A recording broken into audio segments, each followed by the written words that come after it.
rincón olvidado por el tiempo, en las faldas de una sierra suave y silenciosa, vivía un campesino sencillo llamado Mateo. Era un hombre de pocas palabras, pero de manos trabajadoras y corazón noble. Para él, cada surco que abría en la tierra era como una oración escrita con sudor. Cada amanecer, antes de tocar la tierra, levantaba su mirada al cielo y decía: «Gracias, Dios, por un día más. Señor, dame fuerza para sembrar esperanza». Al lado suyo estaba Lucía, su esposa, cuyo nombre parecía un reflejo de su alma, luminosa, serena y llena de fe. Mientras Mateo labraba el campo, Lucía tejía esperanza con sus oraciones, especialmente en las noches más largas, cuando el viento susurraba entre los árboles y el mundo parecía dormir. Lucía tenía una fe que iluminaba el hogar como un candil en la oscuridad. Cuando Mateo regresaba cansado, ella le sonreía y le decía: «Dios ve el sudor del justo. Nada se pierde ante sus ojos durante años». Mateo y su esposa trabajaron sin descanso la pequeña parcela heredada del padre de él. Era un pedazo de tierra modesto, pero lleno de significado. Allí construyeron su hogar, cultivaron sus alimentos y soñaron con un futuro mejor. Cada amanecer los encontraba juntos, con las manos hundidas en la tierra, sembrando esperanza entre el sudor y el cansancio. Aunque las cosechas no siempre eran abundantes, bastaban para vivir con dignidad. Sin embargo, la vida les tenía preparada una dura prueba. Un día, la madre de Mateo cayó gravemente enferma. Al principio pensaron que era una dolencia pasajera, pero con el tiempo su salud se deterioró hasta el punto de no poder levantarse de la cama. Los médicos del pueblo fueron claros. Solo un tratamiento costoso, lejos de allí, podría salvarla. Mateo sintió como el mundo se le venía encima. No tenía ahorros, ni animales que vender, ni otra fuente de ingresos. Solo aquella pequeña parcela, fruto de años de trabajo, era su única posesión de valor. Sin pensarlo 2 veces, tomó una decisión que partió su corazón en 2. Vendió la tierra. Aquella tierra que había sido el esfuerzo de su vida y el escenario de sus sueños. Cuando su esposa le preguntó si estaba seguro, él respondió con una calma que ocultaba el dolor más profundo: «La tierra se recupera, pero una madre no». En ese momento, Mateo comprendió que algunas decisiones duelen más que cualquier pérdida material, pero también revelan el verdadero tamaño del amor y la nobleza del alma. Su madre se recuperó, y aunque la recuperación llenó a Mateo de alivio, en su interior sentía un vacío imposible de ocultar. Había salvado una vida, sí, pero a cambio perdió la tierra que representaba todo lo que había construido junto a su esposa. Con el poco dinero que le quedó, intentó buscar un nuevo terreno, pero pronto comprendió que no alcanzaba para comprar ni una parcela fértil. Desesperado, comenzó a explorar opciones que nadie consideraba posibles, hasta que sus pasos lo llevaron al extremo norte del pueblo, donde se extendía un paraje olvidado por el tiempo. Esa zona era conocida entre los aldeanos como la Tierra Maldita, un lugar que todos evitaban con recelo. El suelo era seco, cubierto de piedras y vetas de sal que lo hacían estéril. Ni los animales se acercaban, y los pocos árboles que quedaban parecían retorcerse como si sufrieran. Los más ancianos decían que allí habitaban espíritus antiguos, castigados por los dioses, y que cualquiera que osara trabajar esa tierra sería alcanzado por la desgracia. Cuando Mateo comentó su decisión de invertir el dinero restante en ese terreno maldito, el pueblo entero estalló en burlas. Lo llamaron loco, necio, desesperado. «Nada crece ahí», le decían entre risas. «Mateo el loco. Compró un desierto y lo llamó Esperanza». Y el más rico del pueblo, don Ramiro, le gritó frente a todos: «Vendiste tierra buena para quedarte con tierra muerta. Dios se apiade de ti». Pero él, con una mezcla de fe y terquedad, respondió con serenidad: «Entonces será el lugar perfecto para empezar de nuevo. Dios proveerá».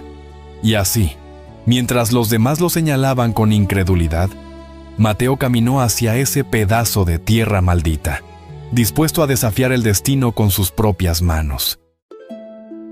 Esa noche, cuando llegó a casa, le dijo a Lucía: «He comprado una tierra, pero es la maldita del norte». Ella no se inmutó. Lo miró con ternura y respondió: «Ninguna tierra es maldita si se riega con fe. Tú trabaja y yo oraré». Al día siguiente, el sol aún no había salido cuando Mateo ya estaba frente a su pedazo de desierto. Clavó el azadón con fuerza, pero el suelo parecía hierro. Las piedras se reían del esfuerzo del hombre.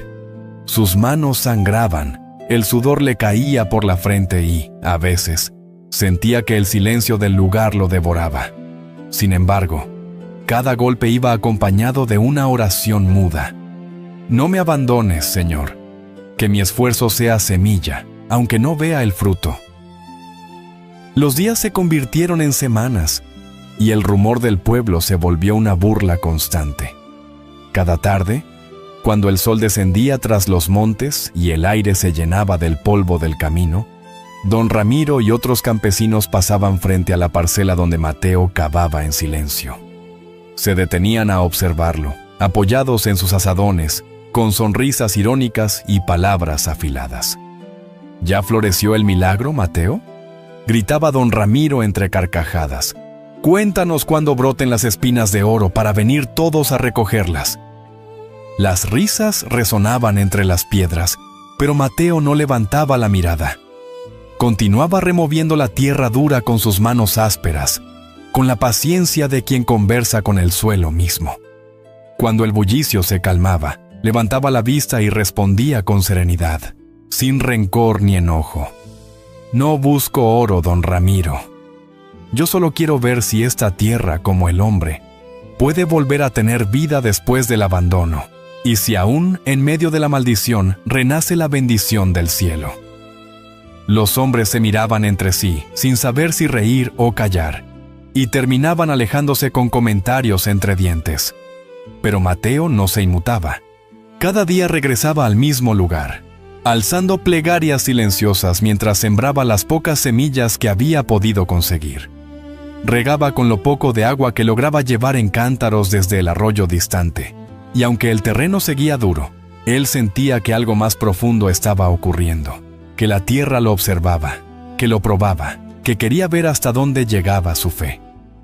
Por las noches, exhausto, se sentaba frente al terreno iluminado por la luna.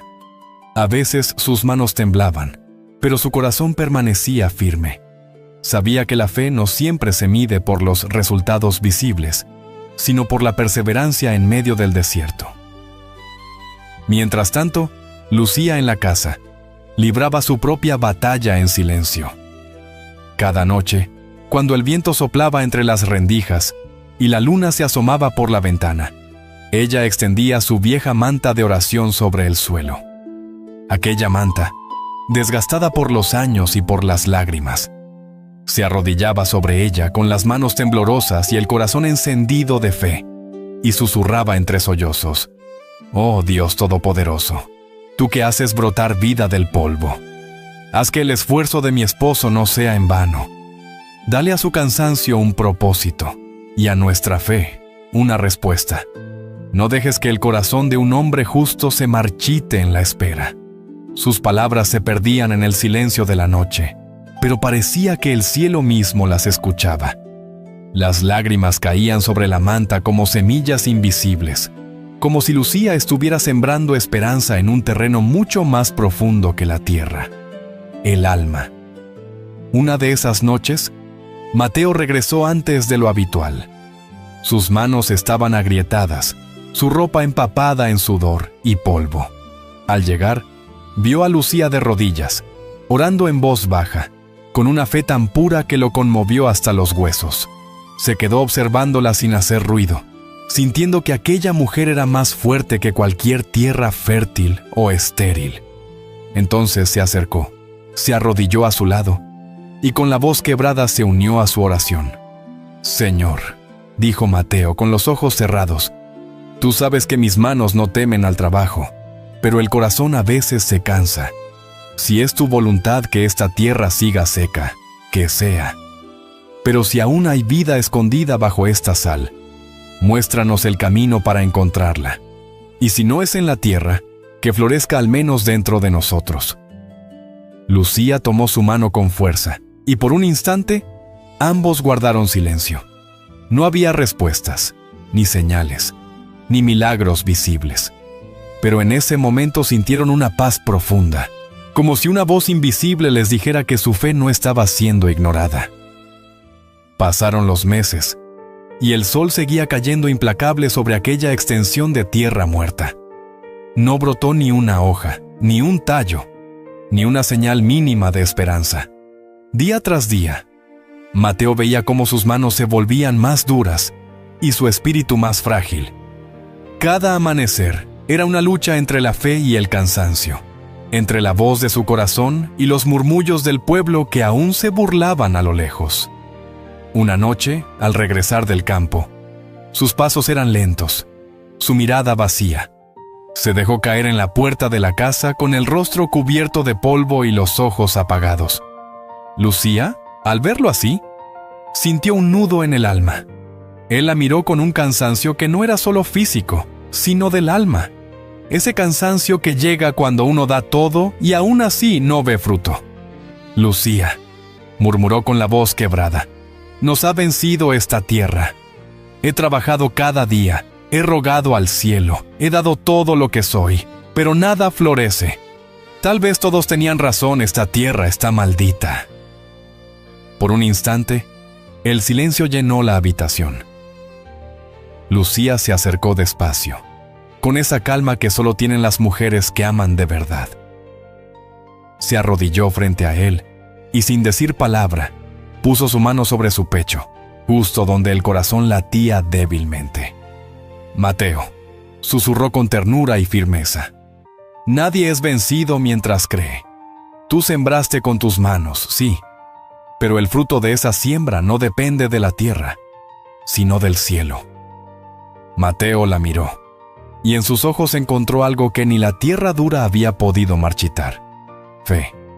Lucía continuó, con lágrimas brillando bajo la tenue luz del fuego. Hoy sembraste con tus manos. Mañana yo sembraré con mis lágrimas, porque a veces el agua que despierta la vida no cae del cielo, cae del alma. Ella lo abrazó con fuerza y por un instante, el peso del fracaso pareció desvanecerse.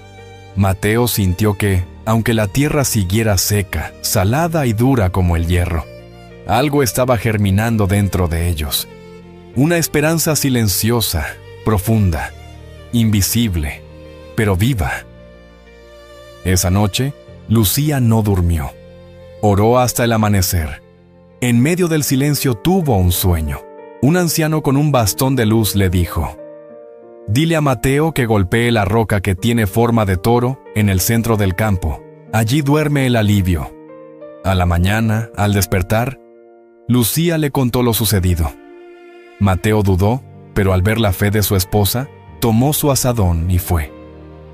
El sol comenzaba a teñir el horizonte con tonos dorados y cálidos cuando Mateo salió una vez más hacia su campo.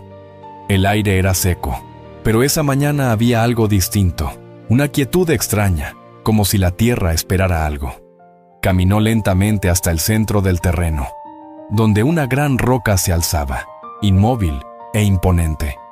Tenía una forma curiosa, semejante a un toro recostado, y parecía observarlo desde hacía meses, como un guardián silencioso de su desdicha. Mateo ya había intentado moverla antes, en vano. Aquella piedra se había convertido en el símbolo de su fracaso. Se plantó frente a ella, sintiendo el peso de los días sin fruto, las burlas del pueblo, el cansancio acumulado.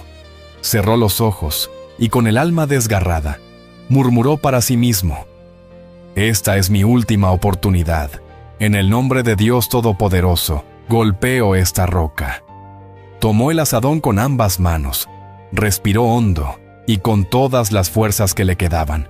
Fuerzas nacidas más del corazón que del cuerpo, levantó el azadón y lo dejó caer con furia sobre la roca. Entonces, el mundo pareció detenerse. Un sonido profundo, como un gemido antiguo, emergió desde las entrañas de la tierra. La roca tembló y ante sus ojos comenzó a resquebrajarse. Una línea luminosa la cruzó de lado a lado hasta que, con un estruendo seco, se partió en dos. De su interior brotó algo imposible, un manantial de agua pura, tan brillante que parecía hecha de diamante líquido. El agua danzaba al caer, reflejando la luz del sol como miles de destellos celestiales. Fluía con fuerza, pero con suavidad, extendiéndose sobre la tierra dura y agrietada. Donde antes solo había sal y muerte, ahora la vida despertaba. Las grietas se cerraban, el suelo absorbía cada gota como si bebiera esperanza, y en cuestión de segundos, pequeños brotes verdes comenzaron a asomar, frágiles pero llenos de promesa. Mateo cayó de rodillas, incapaz de contener las lágrimas. Sus manos temblaban al tocar aquella agua bendita, fresca, viva. Era como si la tierra, después de todo, no hubiera estado maldita, solo esperaba ser amada con suficiente fe. Corrió hacia el pueblo con el corazón desbordado, gritando con todas sus fuerzas: «¡El agua! ¡Brotó agua en mi tierra! ¡El desierto ha vuelto a vivir!». Y aquella mañana, por primera vez en generaciones, los aldeanos vieron florecer lo imposible. Los aldeanos, encabezados por don Ramiro, el hombre más rico y orgulloso del pueblo, corrieron al escuchar los gritos de Mateo. Algunos creían que había enloquecido por el cansancio, otros que la desesperación lo había llevado a imaginar cosas. Pero cuando llegaron al campo, quedaron mudos. Frente a ellos se extendía un espectáculo imposible. El terreno que todos llamaban la tierra de las sombras, ahora resplandecía bajo la luz del sol. Donde antes solo había polvo y sal, corría un manantial brillante como un río de diamantes líquidos. El agua serpenteaba por la tierra, acariciándola, y a su paso brotaban hierbas frescas, flores silvestres y espigas jóvenes que parecían inclinarse en gratitud. En cuestión de minutos, el desierto se había transformado en un jardín vivo, un paraíso nacido de la fe y el sacrificio. Don Ramiro observaba con los ojos abiertos de par en par, incapaz de creerlo. Los aldeanos murmuraban entre sí, temerosos y maravillados, comprendiendo que estaban presenciando algo divino. Mateo, sin decir palabra, cayó de rodillas. Sus manos se hundieron en la tierra húmeda mientras las lágrimas corrían por su rostro. Levantó la vista al cielo y susurró con la voz quebrada: «No fue mi fuerza, Señor, fue tu misericordia». Bebió del manantial, y en cuanto el agua tocó sus labios, sintió una paz inmensa recorrer su cuerpo, disipando todo el cansancio y la tristeza acumulada. En ese momento, una figura se acercó corriendo. Era Lucía, con el rostro bañado en lágrimas y los ojos brillando de emoción. Al ver a su esposo arrodillado junto al manantial, cayó a su lado y lo abrazó con fuerza. Ninguno de los dos habló. No hacía falta. Sabían que aquel milagro no era solo una recompensa, sino la respuesta a cada súplica derramada en las noches, a cada golpe del azadón, a cada lágrima convertida en esperanza. Don Ramiro, en cambio, observaba el manantial con el rostro endurecido por la envidia y el desconcierto. «¿Cómo puede ser?», pensaba con amargura. «¿Cómo logró ese campesino necio recibir tanta bendición?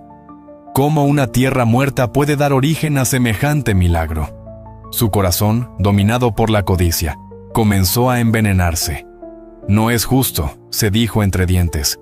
«Esa agua no puede pertenecer solo a él. Esa tierra es comunal y, por lo tanto, el agua también debería ser de todos».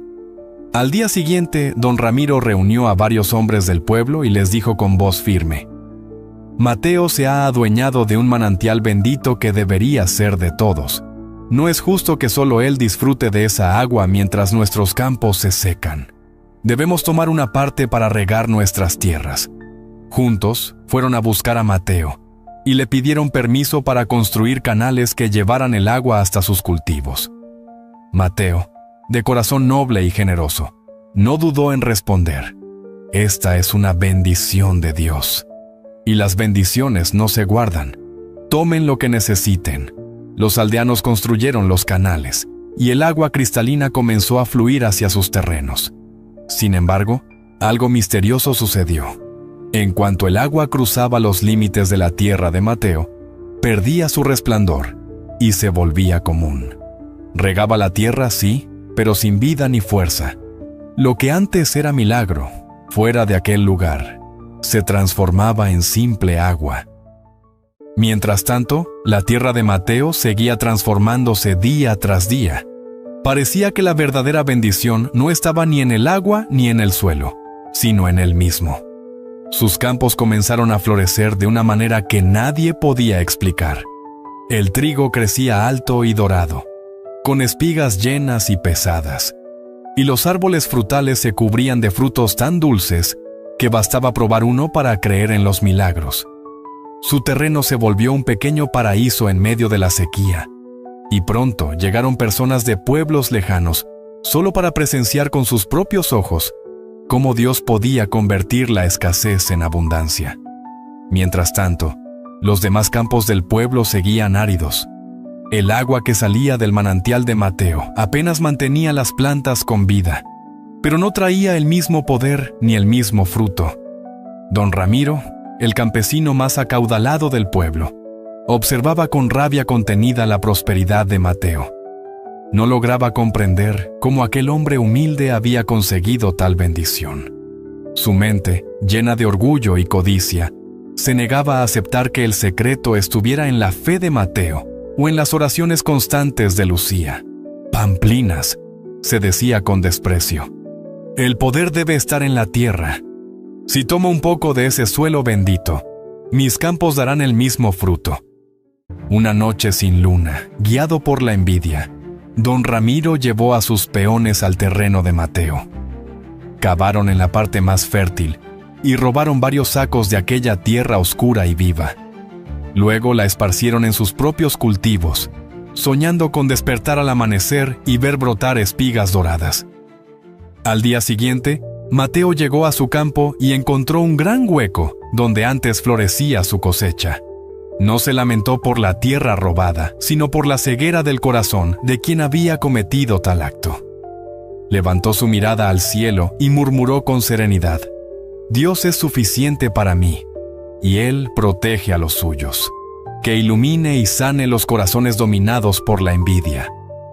Después, tomó su herramienta y comenzó a trabajar de nuevo, sin rencor. Mientras tanto, Don Ramiro se levantó lleno de expectativas, pero al llegar a su terreno, el corazón se le encogió. Donde había depositado la tierra robada, todo se había convertido en ceniza. Los cultivos se marchitaron, la tierra se agrietó y el olor a quemado lo envolvió todo. La supuesta bendición se había vuelto una maldición. Se arrodilló, cubierto de polvo, y gritó de impotencia al darse cuenta del error que había cometido. La noticia llegó a oídos de Mateo, quien no sintió orgullo ni venganza, sino compasión. Llevó consigo una jarra del agua brillante de su manantial y caminó hasta el campo arrasado. Encontró a Don Ramiro llorando entre los restos de sus cultivos. «Levántate, hermano», le dijo con voz firme pero bondadosa. «La bendición no está en la tierra ni en el agua, sino en el corazón que confía y agradece a Dios. Tú tenías buena tierra, pero tu alma estaba seca. Yo tenía un campo muerto, pero una esposa con un corazón lleno de fe. Me envidiaste por lo que poseía y olvidaste agradecer lo que ya tenías». Entonces, Mateo derramó un poco del agua sobre la tierra de Don Ramiro, y ante los ojos de todos, una pequeña planta verde emergió. Era el símbolo del perdón, de la esperanza y de la misericordia que nunca se apaga. Don Ramiro, con lágrimas sinceras, pidió perdón y cambió su vida. Desde ese día trabajó con humildad y aprendió de Mateo el valor de la paciencia y la fe. Dios siguió bendiciendo la tierra de Mateo y Lucía, y ellos compartieron su abundancia con todo el pueblo. Su historia se volvió una enseñanza eterna, que el trabajo con las manos y la fe en el corazón son las verdaderas semillas de cualquier paraíso en la tierra. Amigo, me alegro mucho que hayas llegado al final de este video. No olvides suscribirte para más historias. Y recuerda que hay más historias en tu pantalla. Muchas gracias. Nos vemos en el próximo video.